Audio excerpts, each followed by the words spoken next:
razmik.net-ը պատասխանատվություն չի կրում ծրագրի բովանդակության, հայտարարությունների և գովազդների համար։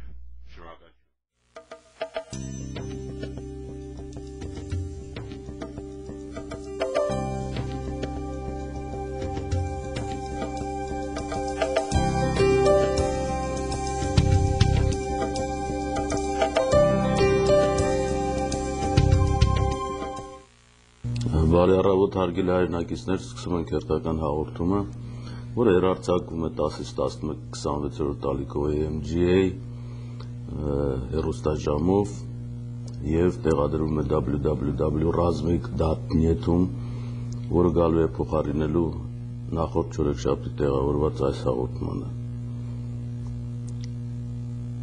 Հաղորդումները, որոնք որ դուք դիտում եք ինտերնետով, հնարավոր է որ ծանրաբեռնված լինեն։ Այսինքն մեկ անգամ, երբ որ փորձում եք բերել ձեր մոտ դիտելու Windows, ասենք մեդիայով, դուք հնարավոր է որ կեսից կանգնեք, դա նշանակում է, որ շատ է ծանրաբեռնված սերվերը, որովհետև ասենք Եվրոպայից, Պարսկաստան, Հայաստան, ամեն տեղից դիտում են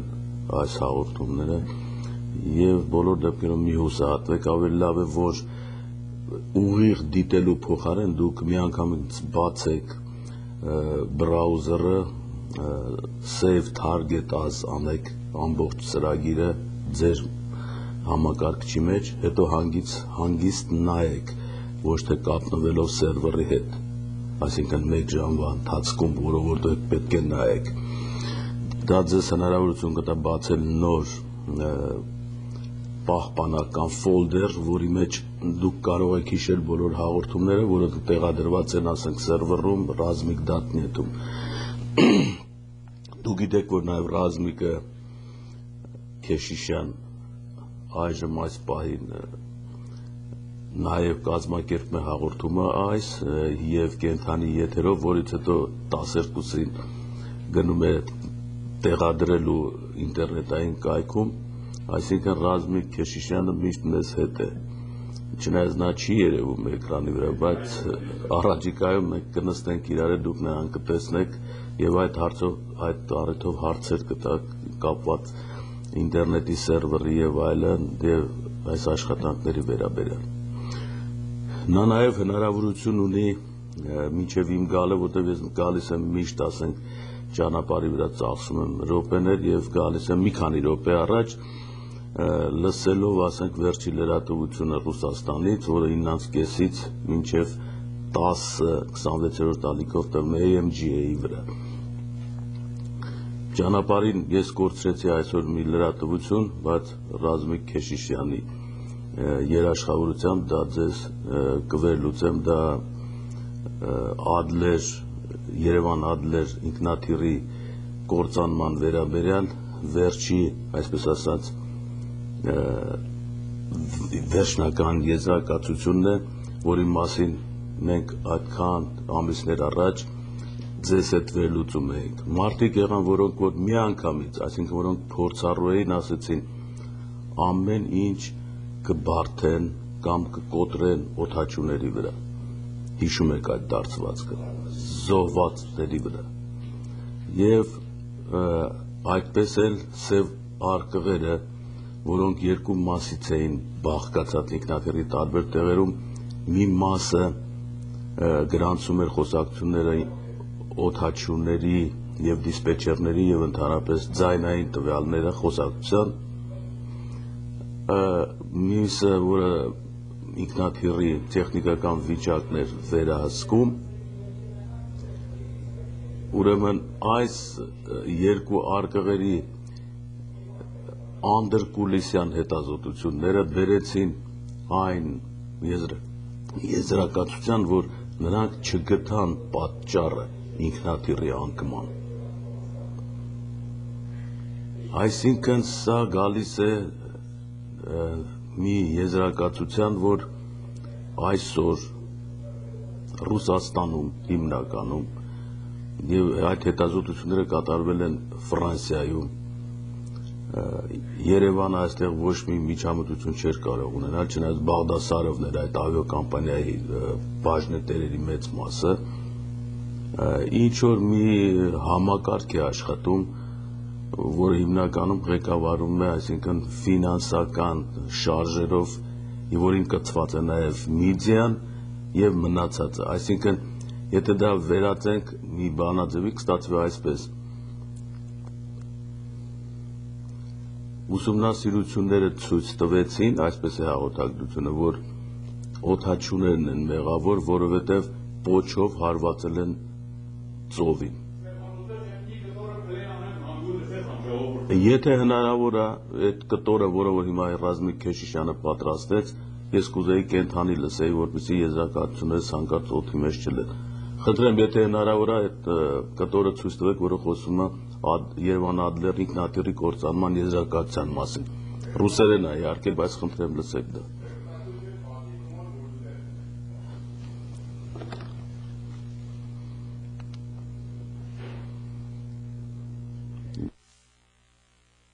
Разбился в мае в районе Сочи, ошибка экипажа. Сегодня правительственная комиссия объявила итоги расследования. Его проводили эксперты Межгосударственного авиакомитета. После расшифровки черных ящиков им удалось установить, что командир во время снижения не обеспечил контроль за положением самолета и на критической отметке в 340 метров начал крутой разворот с резким набором высоты. В процессе выполнения этого разворота в сложных метеоусловиях командир воздушного судна отключил автопилот и после непродолжительного участка набора высоты при потере им контроля положения самолета по крену и тангажу своими управляющими действиями перевел самолет на снижение. При таких действиях командира также отсутствовал и необходимый контроль со стороны второго пилота. В силу сложных погодных условий именно так и случилось. Человеческий фактор. Также установлено, что сработала бортовая сигнализация об опасном сближении аэробуса с землей. Но вывести самолет из этой ситуации экипажу не удалось, заявили эксперты. Ուրեմն տեսակ թե ինչ է խոսվում։ Հիմա նայենք մի փոքր վերլուծենք այս դեգեներատների խոսակցությունը։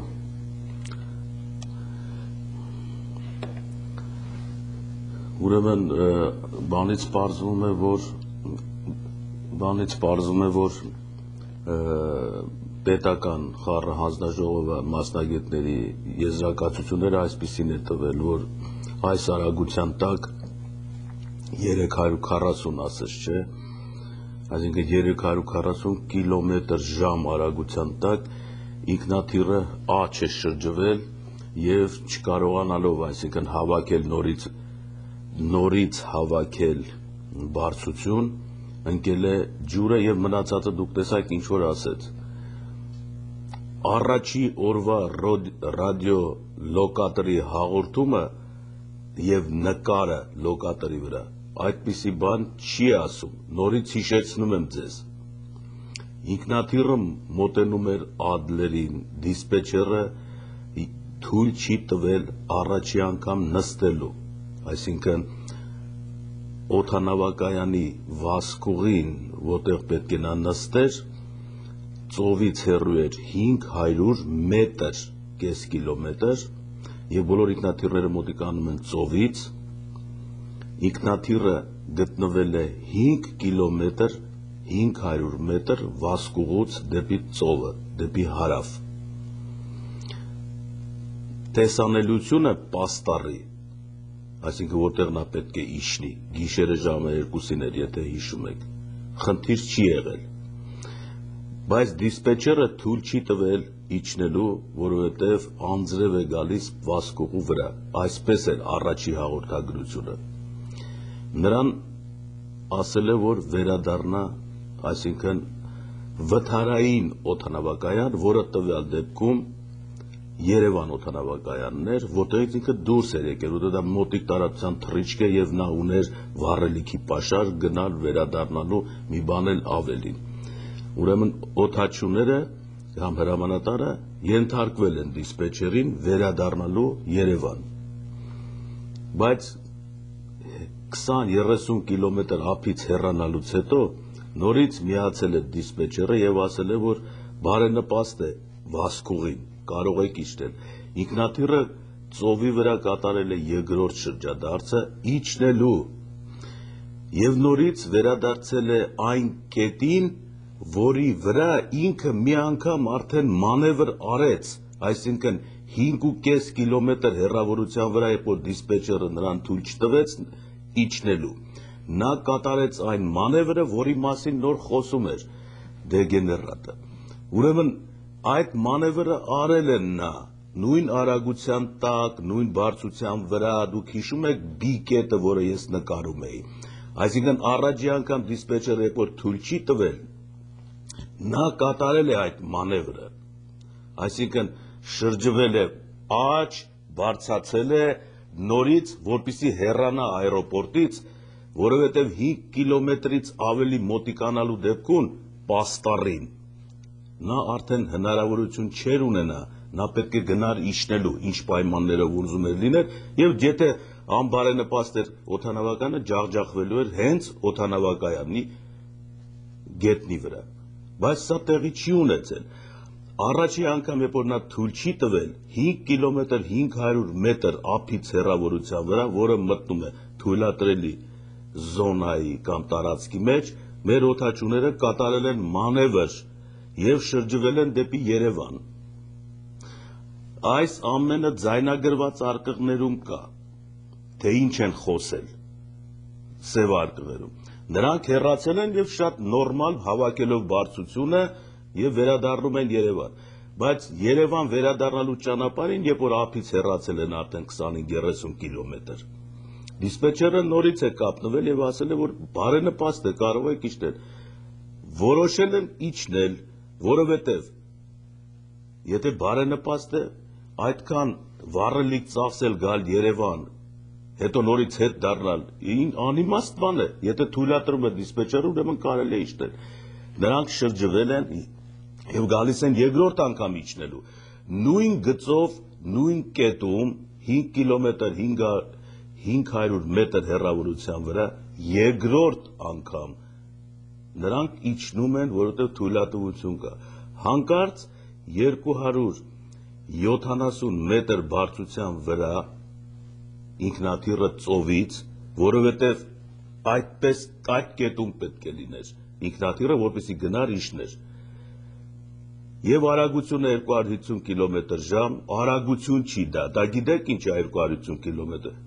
ավտոմեքենայի արագությունը, դուք դա պատկերացնում եք ինչքան է։ Ասենք 150 մայլ, 150 մայլ արագությամբ, որ ֆրիվեյի վրա էլ կարող ես գնալ մի քանի մեքենաներով։ Ինքնաթիռը 240 կմ/ժ արագությամբ հանկարծ այդ բարձրության վրա, այդ արագությամբ, ինչ որ պատճառով նա հարվածում է ջրին։ Եվ հարվածի ուժգնությունը այնպիսին է, ինչպես երևում է, որ մարդկանց շորերն էր պոկել արագացումը։ Բոլորը մերկ են, զարմանում են, թե ինչու է այսպես, որովհետև 250 կմ/ժ արագությամբ մեքենան, եթե նույնիսկ պատին խփի, մարդկանց շորերը վրայից չի թափվի։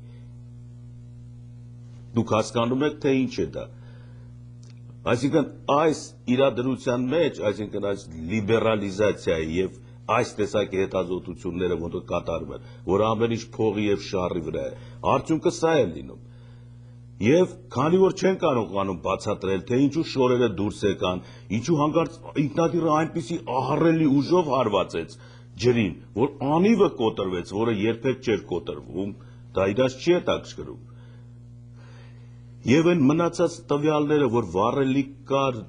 արկղերը ասում էին, որ երկրորդ անգամ է գալիս, լոկատորը ասում է, որ ամեն ինչ շատ լավ է, ու հանկարծ տեսեք, դրվում է, որ օդաչուի հրամանատարը առաջի մանևրի մասին է պատմում, որովհետև երկրորդ մանևրի երկրորդ փորձի ժամանակ, որ իջնում էր տրասայի վրա, վազքուղու վրա, նա չի կատարել մանևր դուրս գալու այդ դրությունից հետ վերադառնալու, նա իջնում էր եւ վերջ, իջնում էր, ուրիշ տեղ չէր կարող գնալ, գիծը բռնած էր իջնում էր, բայց այդ հեռավորության վրա հանկարծ նա ուժգին հարվածում է ջրին, բայց այնքան խորամանկ են այդ 700 բիլիոնի ինշորանսի հարցով, որ անընդհատ մի քանի անգամ կրկնեց, մեթեորոլոգիա ծանր եղանակային պայմաններ, որովհետև եթե հանգարտ այս գործը բացվի այնպես ինչպես որ ոչ ոք մեղավոր չէր, դե իրանք ասել են էլի արանքում, ոնց որ Չեռնոբիլում հայտարարեցին ապրիլի 26-ին 1986 թվին, եթե հիշում եք, во время научно-исследовательских работ произошло авария. Օպերացիայի մեջ հիշում եք, որ ասում է գնում են պահեստը կեղծ թալանելու շուրիկի այդ հարցերը եւ Մարգունովը երբ որ նախապատրաստում ասում է ինչ պիտի ասես, ասում է պիտի հարցնեմ ձեզ բիբլիոթեկա, այսինքն պահակի, ներ ասում է դուրակ, среди ночи 2 часа բիբլիոթեկա, Չեռնոբիլի ավարիան 1:24 է եղել, եթե չեմ սխալվում, գիշերվա կամ 26 եւ հանկած во время научно-исследовательских работ, այսինքն ռուսական այս սև արկղը մեծ, ռուսական սև արկղը, որը 17 թվից այդպես էլ չբացվեց, ու հավանաբար չի բացվի, արդեն իր փոքր արկղերը ունի, սարսափելի փոքր արկղերը, ավիո արմավիայի այս սկզբունքը, որ նրա վերջը պետք է բարդեն հրամանատարի եւ երկրորդ օդաչուի վրա, մոռանալով ինքնաթիռի տեխնիկական տվյալները, որ նրան կործանել չես կարող, եւ այլն, այս բոլորը վերջը բերեց մի գիտակցության ժողովրդի մոտ, ռուսական այս լրատվությունը, որ մենք պիտի հավատանք իրենց։ Ես անձնապես չեմ հավատում, չգիտեմ դուք ինչ եք, չեմ հավատում եւ չէի հավատում ռուսական այն բոլոր շարժումներին, որը կատարում էր 1988 թվականին Հայաստանում, կապված Ղարաբաղը, եւ այսօր էլ չեմ հավատում։ Ես չեմ հավատում։ Որտեղ ես չեմ կարծում, որ Պուտինը այն մարդն է, որի հետևից պետք է գնա այն ժողովուրդը, որը հայ ժողովուրդն է, կամ կովկասյան ժողովուրդները, դա իմ իրավունքն է, որ եթե հետագայում հարց լինի, ում հետ գնալ, ուր գնալ, ես դա կբացատրեմ, բայց Ռուսաստանի հետ, ոչ թե նրա համար, որ նրանք ազնվականությունը սպանեցին իրենց, սպանեցին թագավորին, հեղափոխությունների մեջ մտան, այլ միայն այն պարզ պատճառով այսօր էլ դուք բոլոր ֆիլմերի մեջ տեսնում եք, որ նրանք ալկոհոլով արդեն դրագյատիկ են դարձել, սկսած զինվորականությունից, քաղաքական գործիչներից, ժողովրդի վիճակը նայեք, այդ ժողովրդին արդեն կործանել են, եւ այդ ժողովրդի բերանից դուրս եկած խոսքը կամ եզրահանգումները, կամ ամեն ինչը հարբածի, խելքը կորցրածի տպավորություն է թողում եւ դա այդպես է։ Մի քանի օր առաջ ձեզ ցույց տվեցի հեռուստատեսությամբ, մի հատ էլ ցույց չտամ նորից։ Ռուսաստանի պետական դումայի ոչ թե գործադիր, օրենսդիր իշխանության, որը օրենքներ պիտի հռչակի, գրի, մտածի, նախագահի տեղակալի առաջի, Ժիրինովսկու ելույթը Բաղդադի բունկերից 3 տարի առաջ, դուք արդեն լսելով առավոտը շատ թե քիչ, արդեն հասկանում եք, որ ես փաստերով եմ չէ խոսում, պատկերացրեք Ժիրինովսկու նման մարդիկ ամենուր եք Ռուսաստանում, ամենուր եք, եթե օրենսդիր իշխանության մեջ կա, ապա գործադիրում իշխան կա, քաղաքներով եւ հանրապետություններով կաշառակերություն է բռնվում, չեմ ասում, թե դրա վրա ինչ յուղեր լցրեցին այն հրեաները, որոնք որ անցման այդ շրջանում մի հատ գնացին դուրս եկան Ռուսաստանից ու հետ վերադարձան, որպես իրենց հայրենիքը գրպաններում ունենալով գումարներ եւ գնելով Ռուսաստանի բոլոր կենսավոլորտները։ Դա իհարկե իր ազդեցությունը պետք է ունենա, բայց ռուս ժողովուրդը խելքը գլուխը չի գալու, որովհետև թունավորված է, թունավորվում է մի քանի դար շարունակ արդեն 2 դար է ալկոհոլով եւ չունի ազգային գաղափարախոսություն։ Բացի դրանից չի հարգվում եւ սիրվում մնացած ժողովուրդների կողմից, որոնք ապրում են իր տարածքներում։ Վերջ, այդպիսի կայսրությունը գոյություն ունենալ չի կարող։ Բռնի կայսրություն գոյություն ունենալ չի կարող։ Հիշեք Պուտինի խոսքը Բաղդադում կամ Իրաքում 4 դիպլոմատների կորստի հետ։ Ինքը իրեն վերապահում է իրավունք, որպեսզի ահաբեկչական գործողությունների կապակցությամբ այլ երկրներում միջամտություններ ցույց տա։ Սա ինչ է ցույց տալի։ Եվ այսօր ինքը որ ձայնը կտրել է, որովհետև Իսրայելը նույն իրավունքն է գործադրում ահաբեկչական նպատակներով այլ երկրները գործողությունների տակ է վերցրել ռազմական։ Որովհետև ինչ կապ կա Իսրայել, Պուտին, արդեն հասկանալի է, թե ինչ է կատարվում Ռուսաստանի հետ։ Եվ հայ ժողովուրդը իր ղեկավարների իմաստությամբ, եթե կարող է այդ մանրապճեղ ռուսական վերջի մնացորդածը, որը որ չի կարող հանդիսանալ ժողովուրդներին առաջնորդող, որևէ ժողովրդի առաջնորդող ոչ տեսություն ստեղծող, ոչ գաղափարախոսություն, ոչ բան, եւ միայն իր մարմինն է դրել աճուրդի այսօր իր հսկա տարածությունները։ Եվ բնակչությունը, որը որ 700,000 ամեն տարի անկում է ապրում, բայց իհարկե ոչ թե 700,000, այլ 2 միլիոնից ավելի անկում է ապրում ռուս ազգը, որովհետև մնացած ազգերը աճում են նրա տարածքում, ամբողջ անկման ցուցանիշը իր հետ է կապված ալկոհոլիզմի, գանգստերիզմի, կոռուպցիայի, թեթևամտության, անբարոյականության, ամեն ինչի վրա։ Եվ այս բոլորը բերում են նրան, որ այն ժողովուրդները, որոնք հին են, խելոք են եւ այն պետք է մտածեն։ Վերջո կա մի հատ առաջատար ազգ, որը ինչ որ ազնվության մնացորդներ ունի, որը չի խաբի, չի հարբի, չի հայոյի, խելք կունենա եւ այլն եւ այլն։ Ես չմտածեք կապված այն զայրույթս հայկական ավիո ընկերության այս կատաստրոֆա ռուսական վերլուծությունների հետ։ Այդ ռուսական երևույթը, որը մեր վրա պարզապես ճար չունեինք կապված միջնադարի այն խավար վիճակի հետ, ճար չկար, դրա համար որ Պարսկաստանից դուրս եկան միացան Ռուսաստանին, ասում է չարյաց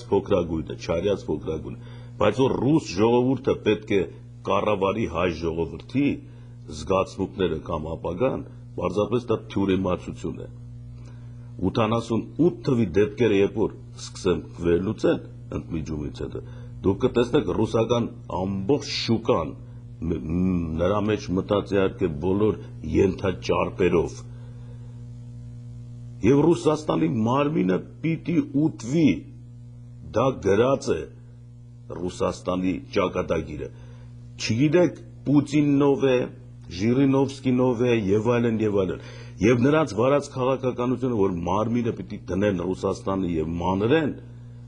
միջազգային հարցերի շուրջը, չի կարող հիմք հանդիսանալ, որ մենք դա ընդունենք որպես կայուն պետություն։ Այսինքն որ բեկորի հետ պետք է մենք միանանք, որի հետ SNG պետք է կազմենք։ Ուրեմն մենք երկու ուղղություն ունենք. Եվրոպա եւ Միացյալ Նահանգներ։ Մեր քաղաքական գործիչները էլ մտածելու տեղ չունեն։ Ռուսաստանը կարող է հանգարտ մեզնից ավելի շուտ կողմնորոշվի Եվրոպա կամ Միացյալ Նահանգներ ու մեզ էլ կապի իր նավախելի պոչին նորից, չթողնելով որ նայենք թե նավը ուր է գնում։ Ուրեմն այս ուղղությամբ բավականին խորհրդածություններ կլինեն իհարկե ձեզ հետ միասին։ Եվ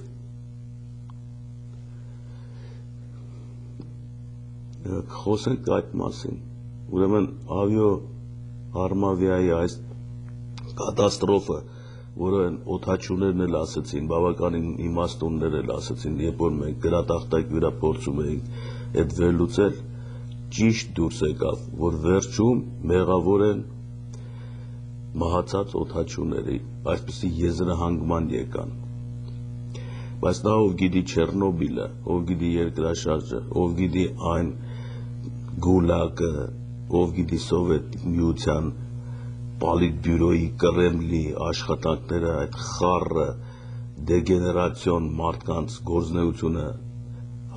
Ռուսաստանում եւ մնացած ժողովուրդների գլխին, որը որ ես կամաց ձեզ ասացի, թե ինչպես էին կազմակերպում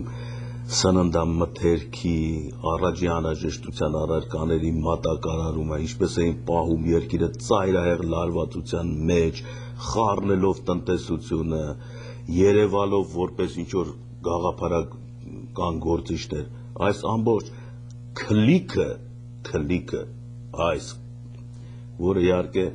Ռեյգանը կամ մյուսները անվանեցին չարի կայսրություն, չգիտես ինչեր ասեցին եւ այլն, այս ամբողջ քլիկը, որը խոցի նման այդ տարածքում աշխատեց եւ մինչեւ հիմա էլ մնացորդներն են աշխատում եւ կաշխատեն եւ երկար կաշխատեն, այդ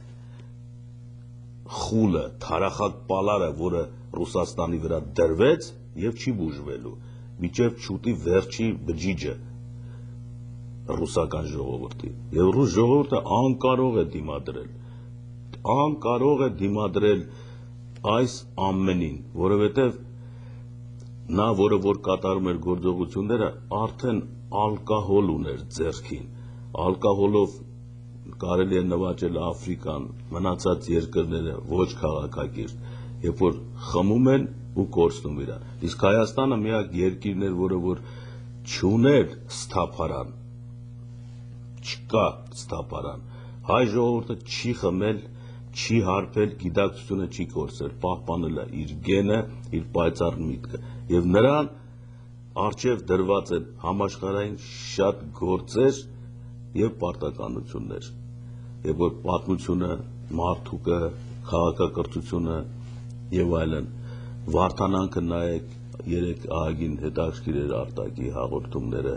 իհարկե գալիս էր մի տեղ, որից հետո պատասխան չկար, մենք իհարկե կփորձենք անցնել ժամանակի մեջ ավելի առաջ, որպեսզի մեզ հանկարծ հարց չտրվի։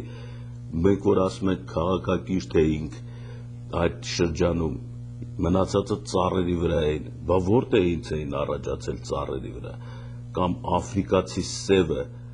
արդյոք մեզնից հին չի, որպես մարդատեսակ, որպես Աստծու եւ երկրահողածնի խառնուրդ։ Այս հարցերը պատասխաններ են ուզում, այսինքն պատասխաններ, որը որ պետք է մենք տանք իհարկե, թե ինչպես եղավ դա, որպեսզի պատմաբանները, որոնք գալիս են մինչև 4000 տարի Քրիստոսից առաջ, 5000 տարի եւ այդտեղ պատի են դեմ առնում, որտեղ հարցեր կան, որ չեն կարող պատասխանել ու վազում են հետ, փորձում են ցույց տալ, որ հայերն են, ասենք, առաջի քաղաքակիրթ, բայց այդտեղ հարցեր կան, որ տակից դուրս չես գա, եթե չանցնես 5000-ից էլ ենկոմ, բայց քանի որ նրանք առաջնորդվում են փաստերով եւ ոչ թե մաթեմատիկական մտածողությամբ, ասենք, եթե կետերը կան, ուրեմն ֆունկցիան ուր է գնում, ինչ տանգենսներ է տալիս առանցքների հետ, այսինքն ֆունկցիայի կառուցումը, որը որ դու էմպրիկ չես անում, արժեքներով, փաստերով, այլ արդեն բանաձևում ես քաղաքակրթությունը եւ տեսնում ես ինչ է կատարվել։ Այդտեղ արդեն պատմաբանները իհարկե կանգ կառնեն, որովհետեւ նրանց մտածողությունը կամ պատկերացումը պատմության ֆունկցիայի վերաբերյալ կապված է փաստերի վրա։ Փաստեր չկան, խոսակցություն չկա։ Վերջ, կանգնում ես։ Դրա համար 5-6000 տարի Քրիստոսից հետո կանգնում է ամեն ինչ։ Իսկ առաջ, այսինքն, իսկ նրանք, որոնք մտածում են, դատում են, հիպոթեզներ են կառուցում, կամ գիտնականները, որոնք որ կառուցում են տիեզերակառույցի մասին են խոսում, նրանք ոչ չեն տեսել փաստերը, նրանք արդեն եղածների վրա կառուցում են ապագան կամ անցյալի կորերը, ուրեմն մենք կգնանք այդ ճանապարհով, անցնելով, թռչելով մեր պատմաբանների ներկայացած հատվածի վրա, հանգստից հետո կշարունակենք։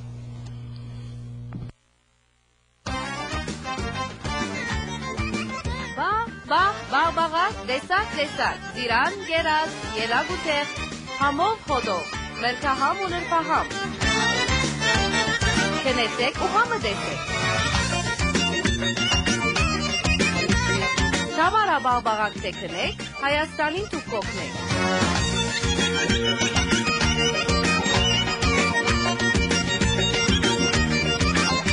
Բաղբաղակներու թակուհին, Թամարա։ Monroe, baseline, just the roll. Yes. Man, I'm craving some Korean barbecue. Burritos, dog. Shish kebabs. Relax, I got just the place. California Dreaming, restaurant specializing in Armenian, American, and Mexican food. Open 7 days a week from 6 a.m. to 8 p.m. We also provide full-service catering.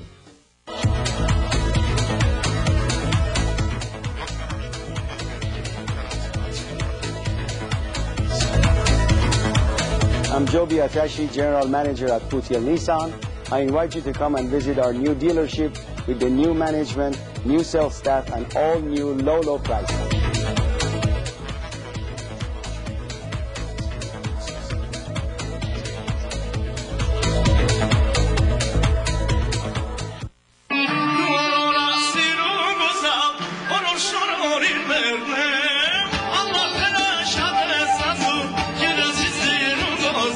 Ուրախություն Համլետ Գևորգյան երգչի երկրպագուներին հրապարակ է դուրս եկել Լոս Անջելեսյան համերգի DVD-ն։ Այն կարող եք ձեռք բերել Chatrian World Music հաստատությունից, Քաչ Նազարի խմբագրությունից։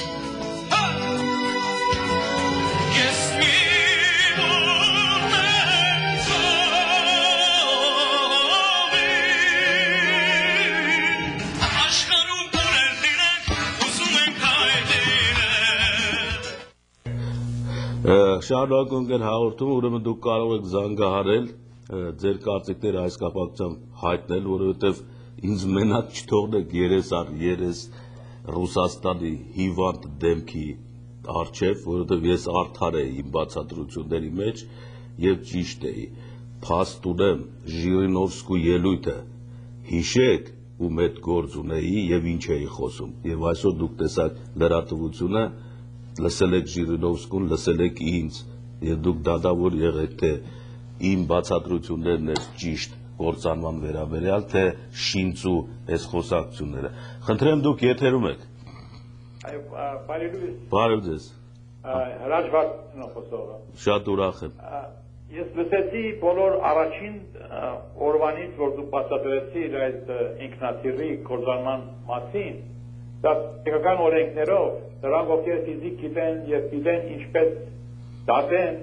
քո ասածը լրիվ ճիշտ է դրա մասին կասկած չկա հիմա ինչ ով ուզում ասի դա չի վերաբերում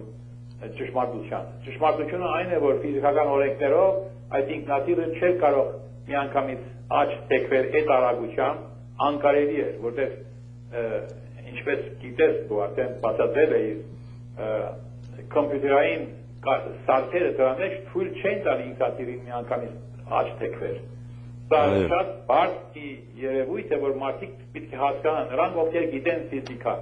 եւ սովորել են բարձրագույն կրթություն ունեն, նրանք մենակ կարող են հասկանալ։ Հասարակ ժողովուրդը չի կարողանում ըմբռնի դա։ Դրա համար քո բացատրությունը հիանալի է։ Իմ կարծիքով դա պակասություն չունի եւ ես վստահ եմ դրա մասին։ Շնորհակալություն։ Շնորհակալություն։ Ուրեմն լսում ենք ձեզ։ Այո, համեցեք։ Բարև ձեզ։ Մի քիչ բարձր եթե կարելի է։ Համեցեք։ Այդ հաղորդավարը որ ասում էր ինքնաթիռի կապակցությամբ, երկրորդ անգամ որ մոտենում է Իջնելուն։ Այդեջքի, հա։ Ասում է, ուրեմն բանը, պիլոտը բանանում, անջատում է օտոմատիկ այդ կառավարման բանը։ Հասնում է ձեռքի։ Հա, ձեռքի կառավարման նորից ուզում է բանանի։ Ինչ անի։ Ես բարձրանա։ Բայց ինչու։ Խալաս։ Աբա հիմա դեարի պայթի մեջ է, բայց ինչու։ Չէ որ դիսպեչերը ասում է ինչի։ Ինչու է շուր գալիս վիրաժ անում նորից։ Դե հիմա նայեք ինչ է։ Նա մի րոպե։ Դե քեզ ճղի հայ ժողովուրդ մեջտեղից։ պատար արի, ասեց, փախավ, գնաց, էլ չկանգնեց որ ասեց, արելը սպասի տնակ ինչ ես ասում, Իսրայելը ռմբագործում է ու փախնում է, չես կարում ասես, էլ սպասի տնակ ինչ ես անում, նույն բանն է, այսինքն, ես բռնաբարիչ միդիան, որը որ ուղղակի ոչ թե միայն մեզ է բռնաբարում, մենք հիմա տեսանք ոնց ենք բռնաբարվում։ Սաղ աշխարհն է բռնաբարում CNN-ն ու Fox-ը։ Մի հատ նայեք ինչ է կատարում։ Երկու հատ UN-ից 4 հատ մարդ է սպանել, գիտեք ինչ է ասում։ Ասելու բան չի որ ասես մարդու, բայց մատենց էլ կլինի։ Արա երկու զինվորի համար դրել ես խզարում ես աշխարհի ժողովուրդներին, ասենք թե լավ, մենք էլ մի զինվորի համար խզարում ենք հիմա մի զինվորի համար, Արման Բաբաջանն է, չէ, որ զինվոր չի գնացել Հայաստան, սա բան առաջնորդարանն ենք խզարում,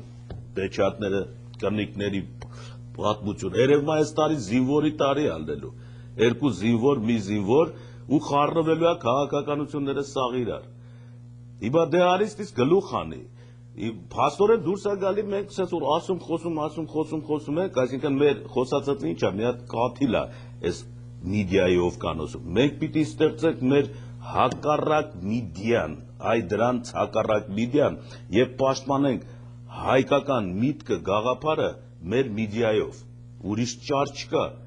Մի հատ էլ ճար կա։ Ասա այդ ինչ ճար է։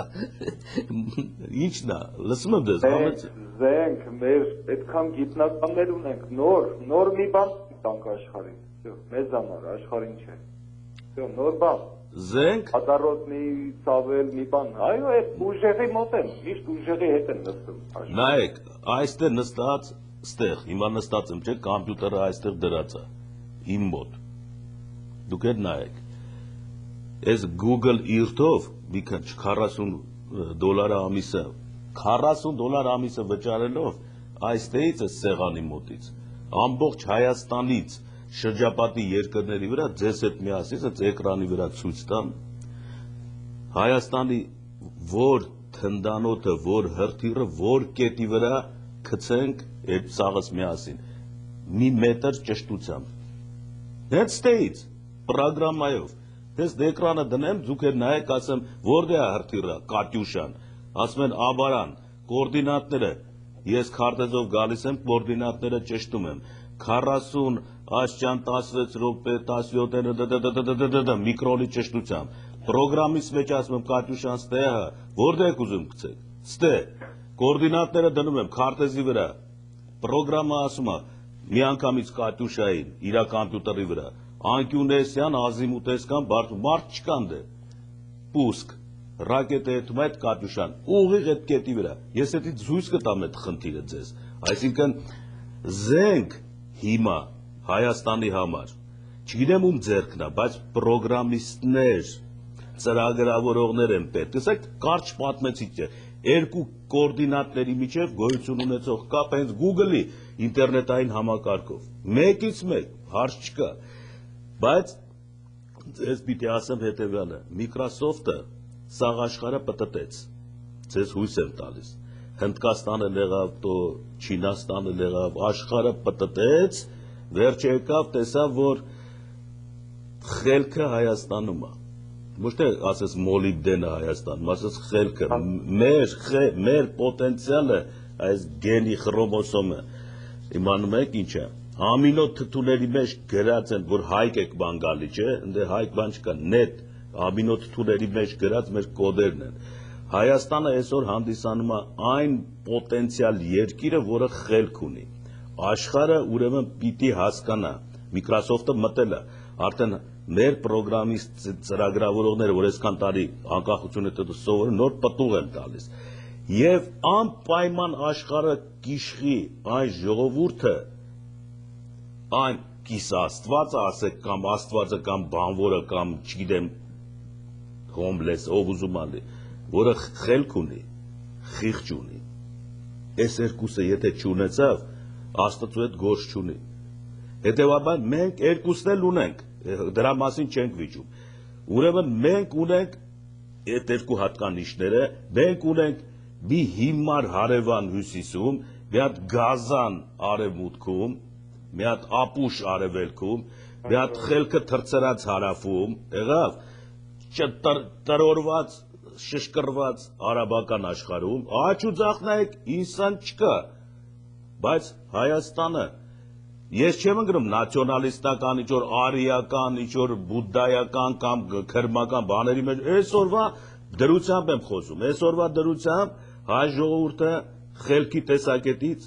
այնքան պոտենցիալ ունի, որ սկի Ամերիկայում չկա, եթե կա էլ չպատմեմ պատմությունը, կեսից ավելը հայեր են կամ նրանց գեների ժառանգորդները,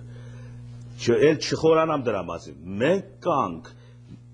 միացնության մասին չեմ խոսում, ուզես չուզես այս խելոք, խիղճ ու խելք իմաստություն ունեցող սերունդը, որը գալիս է, ինչքան էլ ուզենան փչացնեն, ինչ-որ երգերով, պարերով, միասեռականություն տարածելով, կաղանտներով, તો չգիտես, մորցեք, սաղին աղալու է, դուրս է գրելու, ռուսերեն, քանի որ լուրը սպիսա տանելու, խելքն ու խիղճը հանելու են, մաքրելու են այս ամենը, եկեղեցին, որը ոտերից է կախվել այս մարդկանց, ասելու հալը գնա մտի վանդակըտ, գնան դե մոն վառի, այն մույսը, որ քաղաքականություն անում, ասելու է դու էլ գնա, դուս է գալու հայ, խիղճ և խելք ունեցող, անունն էլ ես տնեմ, տո կիսա աստված են ծել, ու աշխարհին ասի, որ ինչ որ փնտրում եք, ես եմ, ուզեք թե չուզեք, այդպիսի մի փորձ եղավ սովետական միության ժամանակ, ուզեն թե չուզեն, ովքեր որ հայ, անգլերեն, լավ թուրքերեն եմ ասում, սիքյա, հայերը ցույց տվեցին Ռուսաստանին և սովետական միությանը, որ ամբողջ էլեկտրոնային, մտքային, խելքային, ինչ որ կապված է մնացած սովետական տարածքների հետ, այդ հայն է, կգաք Հայաստան, այդտեղ պիտի արվի ամեն ինչ, և ինչ որ վերաբերում էր խելքին, խղճին, իմաստությանը, որակին, պատրաստվում էր Հայաստանում, լավ իմացեք, այդ փորձը արդեն արված է, այդ քայքայված սովետական երկրի համար, հարց չի եղել, չուզեցին, բայց ստիպված էին, հենց տենց, չուզեցին, պատճառաբանում էին, որ նատոյին մոտ է, Թուրքիան սահմանին մոտ է, սուծուտ բաներ, բայց ճար չունեին, և հայ ժողովուրդը դարձավ ամբողջ տարածքի մտքի կենտրոնը, վերջ, եսի ձեզ փաստ, այդ 70 տարիների մեջ, հիմա մենք մտել ենք համաշխարհային իրականություն, լավ, ուզեն թե չուզեն, ճար չունեն, Բիլ Գեյթսը մտել է Microsoft, ինչի է մտել, կարծում ես ինչ-որ ծանոթ ունեինք մենք ընդ, չնայում է ապրանք կա, խելք, խիղճ, մաքրություն, արդարություն, լավ լսեք, հայկականություն, վերջը, դրա վրա որ մենք եթում ենք պատմությունը, որին ով է կարոտ, աշխարհն է հենց կարոտ, աշխարհը դրան է կարոտ, աշխարհը ինչ որ սպասում է Աստծու գալուն, որ դադու դադաստան անի, մեռելներին հարություն, դա չկա տես բան, Աստված ստեղ է, երկրի վրա է, բայց որ գենի մեջ է, որ անտենայով է կապված, որ սերվերով, որ դեյթայի մեջ է, էսի պիտի գտնել, ուրիշ բան գտնել, և նա կհայտնվի այդ ժողովուրդը, որը այս որակները ունի, և նա կփրկի Իսրայելին համաշխարհային ատելությունից, որտեղ այսօրվա դրությամբ ցանկացած հայ իր մտքի մեջ ասում է չէ՞ մի հատ Իսրայելին ասեմ, հələ դուք էլ եկեք, դադավոր դառնա, իրան մեջից մտածում է, ասում է ինչ եք ուզում, դու հիմար չես այդ այդ քո հարածները դու տեսնում ես, հետո խոսում պատճառաբանում ես, դրանից հետո, ինչ որ Հազբոլլա ես ասում, բան ես ասում, բախի թքեց աշկիս, դրա համար պետք է տունը պայթացնեմ, դուք հասկանում եք այդ արդարության և խղճի արժեքները, դու ասենց գրքեր ունեն, լիքը, բաց, ոչ մեկը իրան չի փրկում, իր արած գործողությունները չի արել, հայերը գիրք չունեն, մերը վառեցին, չկան, բա ուր են մեր գրքերն ու այդ օրենքները, սա հայի մեջ է, սրտի մեջ, իսկ որից մեջից չես կարող անես, բրծավ, բանավոր է բերը, մտքով է բերե, գենով է բերե։ Ինչ հիմա երկիրը գնում է այս ուղղությամբ, լիբերալիզացիա, գլոբալիզացիա։ Խճճվելու է, եթե հայը չհասնի օգնության։ Եթե հայը ցույց չտա, թե ինչ պիտի արվի, ոնց պիտի արվի։ Հետևաբար այդ տեսակը, եթե ոչնչանա երկրագնդի վրա, այդ երկրագունդը ոչնչացած է։ Հետևաբար պետք է պահպանվի։ Ուրեմն նրանք, որոնք որ այդ ուղղության վրա են, թող մտածեն։ Դուք ասելիք ունեիք էլի։ Շնորհակալություն Թայլուն բացատրության համար եւ հույսի համար։ Մեր դեմ խաղ չկա, ինչպես շատերն են ասում ֆուտբոլից առաջ։ Չէ, բայց ճիշտ բաներ եմ ասում, ոնց չեմ հնարում։ Խնդրեմ, եթերում եք։ Փայլից շատ հարգելի է ձեր հաղորդումը, իրավես շատ կլուսաբանեք բոլոր ժողովուրդը։ Այս հիմա եղած Լիբանանի մեջ երրորդ համաշխարհային պատերազմը դեպի անպայման նկատել կազմեմ, որովհետև շատ եղան եւ վաղը ցույց կա իսրայելյան ամբասադին արժևը անչափաբար եղած եւ ոչ մի հայք ծեր այս շաբաթն հայերը ոչ ելնեն եւ երթան գարցեն թե շատ մեր կապանին գոհացան գարոտ են իրենք ալ որտեղ եւ որ մեր շարքը եղավ ամեն մարդ լրեց այնադեն դեպքը որ մենք ալերենք հիմա պետք է անպայման ամեն մարդ իր զավակներուն թորնիկներուն թողեցե որպես երթան եւ միանան ատերացություն Շնորհակալություն։ Ուրեմն նայեք դիտենք այսպես էլի ասենք նա որը ձգտում է Աստծո ժառանգությանը երկրի վրա որը մշակույթ չունի լավ լսել չի ստեղծել արարիչ անունը չունի բայց ունի ոսկու կուտակման տեխնոլոգիա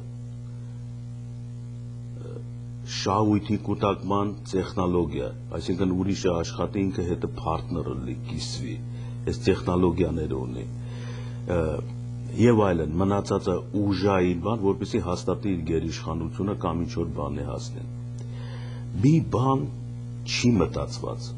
որ այն ճանապարհով, որը որ իրանք գնում են այսօր, արդեն գնացել են մի անգամ 4000 տարի առաջ։ Գնացել են այդպիսի ճանապարհով եւ հասել են նրանց, որ ունեն դեգեներատ մի գեն, որտեղ իրենց երեխաները ծնվում են եւ պիտի ծնվեն բնական արատներով եւ բնական արատներով ծնված տեսակը պիտի ժամանակի մեջ սահմանափակվի վերանա։ Այսպես է բնության օրենքը։ Խառնվել ուրիշ ազգերի դա են արել, հասկանում եք։ Գույների արել են, չի օգնում, ուրեմն մի գործ կա, չէ, մի տիեզերական գործ կա, մի խախտում կա սրա մեջ, մեր պարագային,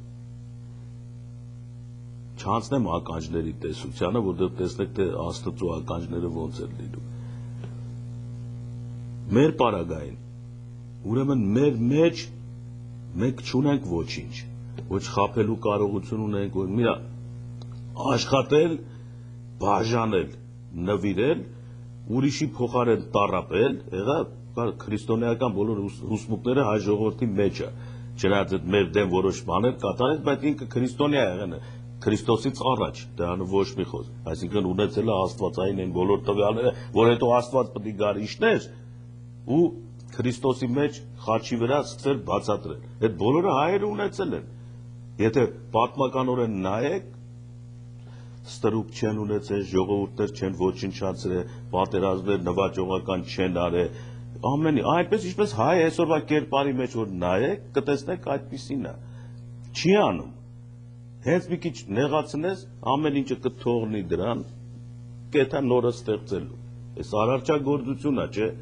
չի վերցնի, կուտակի, ինձ բաներ չի անի։ Եվ այս առավելությունները, որ ասենք մենք ունենք, մարդկության բոլոր ժողովուրդների մեջ տարբեր չափերի աստվածային պրոգրամա կա, ծրագիր կա, որը գալիս է նախասկզբից։ Նա, որը որ ոչինչ չունի, կենթանի է արդեն, վերջ, կապի կա, խոսել չգիտի, մտածել չգիտի, բայց մնացած ժողովուրդները բոլորը իրանց մեջ կրում են աստվածային կրակը, անշուշտ կրում են, մեկի մոտ մի քիչ շատ, մեկի մոտ մի քիչ քիչ եւ այլն։ Եվ բոլորն են իրենց աստվածային ծրագրով փնտրում են այն ամենամեծ աստվածային ծրագրով ժողովրդին կամ անհատին, որը հետևից գնան, որտեղ այստեղ է միայն որ արժեք կա, ոչ թե փնտրում են նա որ ոսկի ունի, որը հարուստ է, որը զենք ունի, որ իրանց կպաշտպանի, ոչ մի բանի կարիք չկա, միայն դատի կամ կշեռքի վրա դրվում է Աստծու հոգին, երբ որ ժամանեց երկրագունդ, միացավ հողին, ստեղծվեց մարդը, եւ հետո այդ հոգին գնաց ժողովուրդներ մարդկային ցեղեր ստեղծելու, ով իշքան պաշտպանեց այդ Աստծու հոգին եւ նրա մասը իր մեջ, նա է Տերը, որը չաղավաղեց, չփչացրեց, չկենթանացրեց, հողի չվերածեց իրեն վերևից տրված այդ կես հոգին եւ կրեց պատվով, ասեք տառապեց, աշխատեց, արարեց, չկուտակեց, տեր չկանգնեց եւ այլն։ Ով է այդ զավակը կամ ժողովուրդը։ Սրանց մի հատ կարտերի նման շարեք դեմները 52 ու սկսեք մատները դնել, մեկ դնել վրան։ Ուսումնասիրելով ամեն ժողովրդի հոգեբանությունը, ստեղծածը, արարածը եւ այլն եւ այլն եւ այլն, կարող եք չէ հոգեբանական վերլուծություններ անել եւ ֆիզիկապես նայել ամեն ինչը թե ինչը։ Ում վրա եք դնելու մատները։ Հիմա չեմ ասում, ինքները կհասկանաք, որ մենք չենք դնելու։ Microsoft-ը դրել է արդեն, ինքը դա կատարել է։ Որովհետեւ ո՞նց է կատարել։ Ինքը պրոգրամներ ունի, կոմպյուտերներ ունի, հաշվել են, տեսել են, ոչ թե ինչ-որ մարդ է ուղարկել, որ տենան ով է այս խնդիրը, որը դրած էր, ում մոտ իշքան աստվածային կրակ կա, ով ինչ, այս մի հատ տնելց ինստիտուտ պետք է համաշխարհային, որը միայն իր ձեռքում Microsoft-ը կարող էր ունենալ, դրել է, սաղ աշխարհը հետազոտել է, ու կոմպյուտերները ծրագիրները ինչ պիտի ցույց տային, ուր պիտի գնային, պիտի 100-ից 100 բռնեին այն ժողովրդին, որը իր մեջ թաքցրել պահել է ավելի շատ աստվածային էներգիա, իմաստություն, խիղճ եւ այլն, գիտություն, ամեն ինչ։ Եվ բռնել են, կոմպյուտերները գրել են Արմենիա։ Ու շահարել են հերթով, երկրորդ տեղնով է, երրորդը, չորրորդը, այսինքն բնութագրել են աշխարհի Աստծու կրակը պահած ժողովուրդներին։ Հերթով դրել են։ Նրանք էլ գործարար մարդիկ են։ Հասկանալի է եւ տեսնում եք ոչ թե կոմպյուտերները գտան Microsoft-ի թե ուր պիտի շարժվի համաշխարհային գիտությունը կամ որտեղից պետքա սնվի կամ ովքեր են հայերը։ Իրանք ծրագիրները որոշեցին իրաց ձեռքի տակ եղավ պարամետրերով։ Նույն ձևի ինչ որ Չեռնոբիլի ավարիան պետք է կատարվեր 1986 թվականի ապրիլի 24-ին, ապրիլի 26-ին։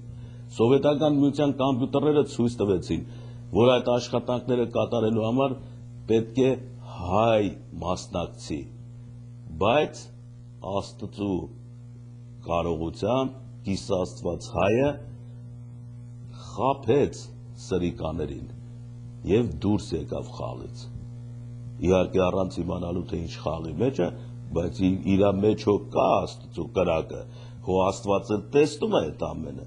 Հային ասեց դուրս արի այս սրիկաների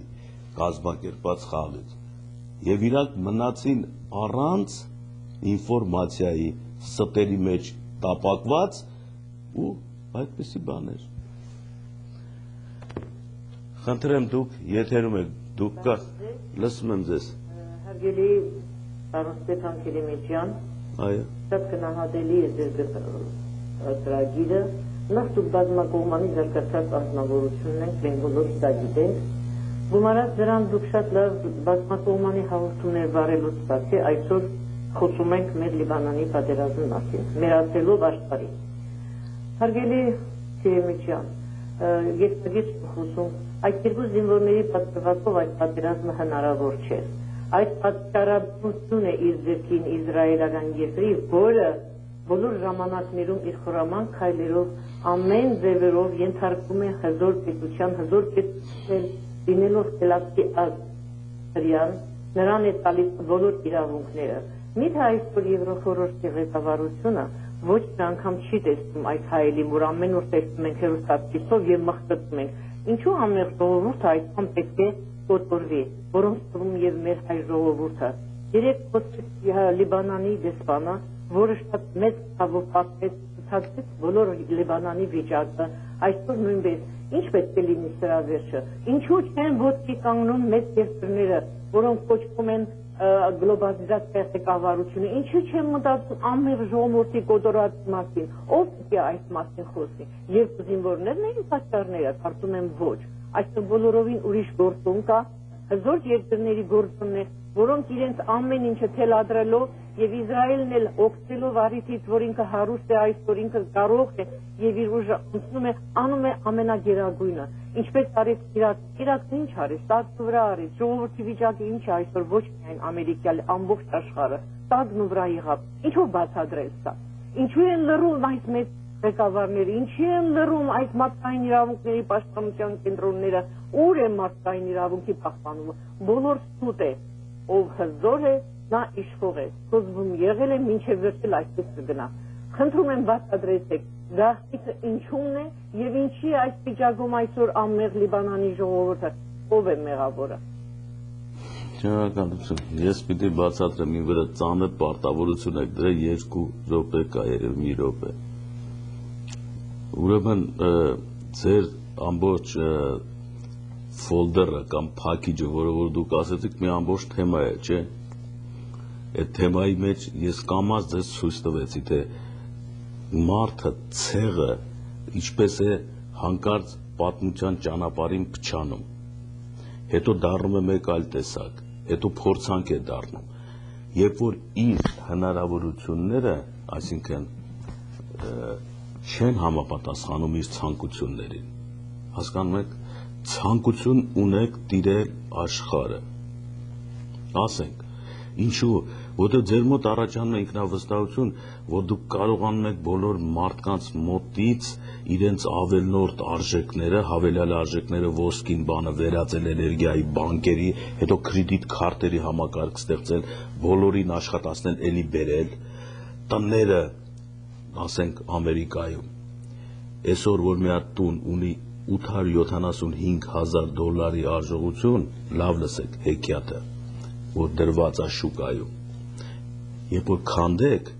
ուզենաք տեղափոխեք մի այլ տեղ, պարզապես $100 ապրանք չեք գտնի այդ տնից, այսինքն, այդ ժամանակ դες կասեն, չէ, տունը չարժի, հողի արժեքն է այդպիսին, ասում ես, ինչ արժեք ունի այդ հողը, ասում հենց այդքան է, որտեղ վրան կարած տուն սարքես 300,000 ծախսելով, հետո կծախես 1,300,000,